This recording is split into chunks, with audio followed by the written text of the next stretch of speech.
You have this economy of scale at the federal level for organizing the safety nets. But, unless you got a 10% surcharge by the Laffer curve, to maximize revenue in wartime, the rich people are just going to get us into more and more wars. And the money's going to get diverted from, where it needs to be in trust funds, and go to fund the war. So, rich man war, poor man's fight, it's been around for a couple of millennia that way. So, if you don't have a 10% surcharge on the rich during war, they just don't get paid for it, and they're going to make more money on it than the poor guys who got to fight the war. So, but what you're localizing, if you can, if you understand that the economy of scale, there's always a balancing factor in economics. And on the economy of scale of organizing the safety nets and organizing Medicare up at the federal level, and farm programs and stuff like that, you have tax efficiency as the counterbalancing force. The total number of tax revenue dollars that are collected by the government and the amount of tax revenue that makes it to the right problem. You divide that into that, and this government might have like 15, 20% efficiency. So the economy of scale is totally undone because the money's not making it back to the right problem to increase the wealth of America, right? If we got to start producing more than we consume, the farmers need to ship value-added products out of the country as high-protein distiller feeds.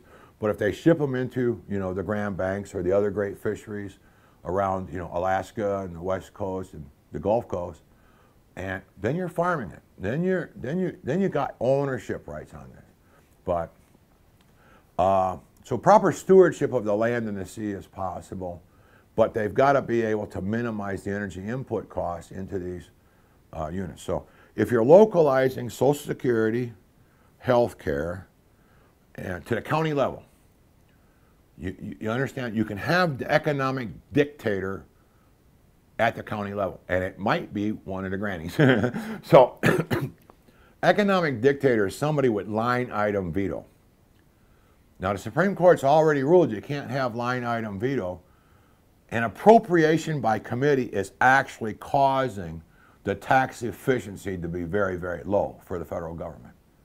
It's appropriation by committee that's screwing things up. They're trying to get as much money back to their districts as they can, but they're not necessarily focusing it right to the right problems. So, with line item veto at the county level, as long as you never surrender the right to get rid of a bad economic dictator, that's where line item veto can exist. If that economic dictator funds the wrong thing in the county, the money's not there to fund the right thing, he can only screw up one county.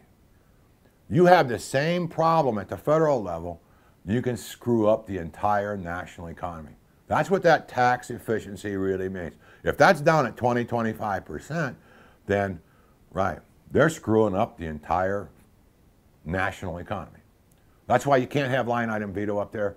And real appropriation by committee, they should be confined to their constitutional limits.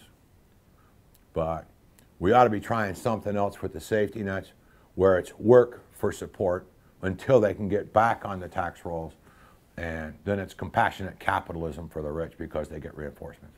The Scientologists have probably the most effective detox program in their purification rundown, based on Indian sweat lodge program, but it's not very pleasant. It's not that pricey. It's about $1,600 or something like that, but it's 30 to 45 days of being in a sauna for 5 hours a day. And they cook you down pretty good. So they send everybody to hell, for a while, or purgatory. So, but it does get toxins out. They use nutritional supplements, 5 hours of sauna a day, and then a mild exercise program to keep the blood moving, to move toxins to the surface of the skin where you sweat them out through the skin. So that they just don't have the proof that it's the most effective detox program. But they do have the lowest heart disease rates, lowest cancer rates of any group on the planet, I think. And this is a big reason why. So, but I think you can actually prevent the onset of Parkinson's and Alzheimer's by restoring the blood flow to the brain to proper patterns. But the doctors need this infrared technology, and the missile guidance systems might have the right sensors. But you got to be able to collate the database with a really blazing fast 3D program. So, you know, George Lucas at Industrial Light and Magic might have the right 3D programs, you know, that could be adapted to this. But we need to get the prototype built up there at, you know, U of I. And anybody that wants to fund it, if you got 20 bucks you can spare, I mean, yeah, get it, you know, up to U of I, you know, and maybe to the trustees, you know, for, you know, this technology. And that can prevent disease, you know, but doctors don't prescribe sexercise often enough. You know, take 2 aspirin, 6 hours of hot sex, and don't call me in the morning. This was, you know, getting the love energy to increase, you know, making it a fun economy. The grannies at, you know, running Sherwood Forest, who are responsible for keeping everybody busy, you know, or put a boot up their ass when they get lazy, they're going to have to get the guys laid, you know, that are doing the dirty work for the farmers. And that means that they're going to have the marijuana revenue, the marijuana taxes, and, you know, the hooker taxes to work with as part of the funding. So if you can, if we can get basic safety net function done cheaper, okay, this way, than running the money into Washington and never having them send it back where it really needs to be. Right, then that's what I'm saying. We're looping the money, we're putting way too much money in Washington. The real power is with the people, you know, and they got to take it back. Now, the other alternative to resisting appropriation by committee and inefficient tax, you know, percentage, you know, the tax is not making it back to the right problem, is firing Congress and set up an internet Congress, and but then try and set this up. So the uncertain economic times ahead, I don't know how much of this we can get into place before Norquist destroys our credit rating and sends us into a global economic collapse. But that's when the little Debbies could disappear forever, because the ensuing wars over resources and stuff like that, you know, America's not going to be able to function to resist military aggression on the planet. The Chinese might be able to, but, you know, but I think there's room at the top for a cop on the block.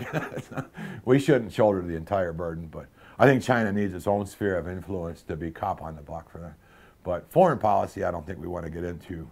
How to wage peace might be, you know, there's a conflict of interest, you know. You know, the Pentagon's mission of waging and winning of wars. Nobody wins a goddamn war on this planet without junking out their currency value. So, yeah, the Pentagon's mission might be to preserve, protect, and defend the economic power of the United States. And, you know, that might be a more appropriate role. So I've got dualistic technology designs that could be effective in projecting economic power, not just military power, for the military-industrial complex to build. So these dualistic designs could make money in peacetime and then just be leased to the military and only have to be paid for as a replacement if it gets destroyed in military, you know, action. So it's just a lease for the technology while it's out there, you know, but then it comes back and goes back to work to making money. So the military system has to evolve to dual-purpose technology instead of single-purpose killing machine. And because the Gulf War, I think, for all the money that was spent on the Gulf War, I think we ended up like $2 trillion more in debt. And if you divide into that the number of people that got killed, some of them were peace-loving Muslims that shouldn't have ended up dead. But if you divide those in there, plus the ones that should have gotten whacked, you know, the knucklehead Muslims, then I think it was like $15 million a body bag, and we got to be able to wage war a lot cheaper than that. So it might be cheaper to wage peace. I'll blame the fat, lazy bankers, the clerics, the politicians, the lobbyists, and the one-percenters for government of the rich by the lobbyists for the one-percenters, instead of Lincoln having, you know, government of the people, by the people, and for the people. That disappeared a long time ago, folks. We better get back to Jeffersonian liberalism. Try something else.